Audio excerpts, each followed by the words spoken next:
ኢማኑኤል ኢቦዬ በኤምሬትስ በነበረው የዓመታት ቆይታ የሊጉን ዋንጫ ካሸነፉት ተጫዋቾች መካከል አንዱ ነው። እሱና ጓደኞቹ ያን በዓመቱ ያልተሸነፈውን ቡድን ከአሰልጣኝ አርሰን ቬንገር ጋር ገንብተው ለድልም በቅተዋል። አርሰናል ግን ሌላ የሊጉ ዋንጫ ለማግኘት 22 ዓመታት መጠበቅ ግድ ብሎት ነበር።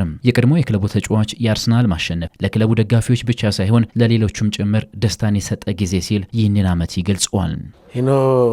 At the end of the league, some people they didn't believe. They were thinking that maybe Manchester City የሊጉ መጠናቀቂያ አካባቢ ማንቸስተር ሲቲ የሊጉ መሪነት ሲረከብ የአርሰናል ተጫዋቾች በጣም ጫና ውስጥ ገብተው ነበር። ከዛ በኋላ ያሉትን እያንዳንዱን ጨዋታዎች ግን አሸንፈዋል። እንደ ቀድሞ የክለቡ ተጫዋች በዚህ በጣም ደስ ብሎኛል። ይህ ከ22 ዓመታት በኋላ የተገኘ ድል ነው። ይህን ሊግ ማሸነፍ ለወደፊቱ ብዙ በራስ መተማመኖችን ይጨምራል።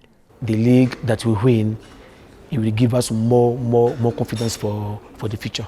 ኢማኑኤል ኢቦዬ አርሰናል በዚህ ዓመት የሊጉ ሻምፒዮን እንዲሆን እጅጉን ጠብቆ ነበር። እሱ እንዳለውም አርሰናል በዓመቱ መጨረሻ የሚገባው ክብር ላይ ተቀምጦ አጠናቋል። ይህ ደግሞ ለቀድሞ የክለቡ ተጫዋች ደስታን ፈጥሮለታል። Even my friend they told me, say no. I said me, I believe, I know it's going to be very hard until the end, but at the end we're going to take the league and then we see. ጓደኛዬ ይህ አይሆንም ሲለኝ እመነኝ ብየው ነበር። ጉዞ ከባድ እንደሚሆን አምናለሁ፣ ግን በመጨረሻም ሊጉን አሸንፈናል። አንዳንዶች የአርሰናል ደጋፊ ሳይሆኑ ሁሉ በአርሰናል ማሸነፍ ተደስተዋል። ይህ ቡድን በባለፉት 2 ዓመታት ለዋንጫው በጣም ተጠግቶ ነበር። ይህ ዓመት ግን ጥሩና ለክለቡም አስደሳች ሆኗል።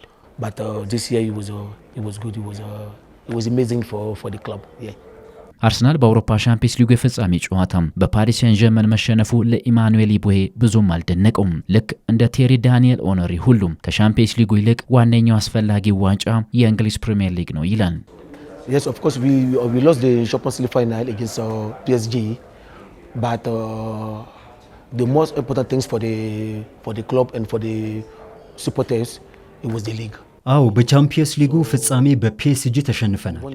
ግን ዋነኛውና ጠቃሚው ጉዳይ ለክለቡም ሆነ ለደጋፊዎቹ የሊጉን ዋንጫ ማሸነፍ ነው። ይህም በማድረጋቸው ደስተኛ ናቸው። በፍጻሜው ጨዋታ ቢሸነፉም የሊጉ ዋንጫ ደግፏቸዋል።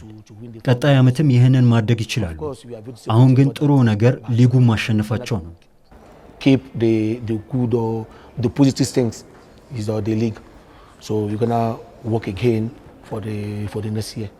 አርሰናል 2006 ላይ በአውሮፓ ሻምፒየንስ ሊጉ ፍጻሜ በባርሴሎና ሲሸነፍ የስብስቡ አካል የነበረው ኢማኑኤል ኢቦዬ ያ ጊዜ ከአሁኑ ከባድና ጎበዝ ተጫዋቾች የነበሩበት በመሆኑ ለኔ ምርጡ ፍጻሜ የ2006 ነው ይላል። The 2006 final, it was for me, I think it was better than last final, Why? Because at this time you have many good players in Europe. When you play against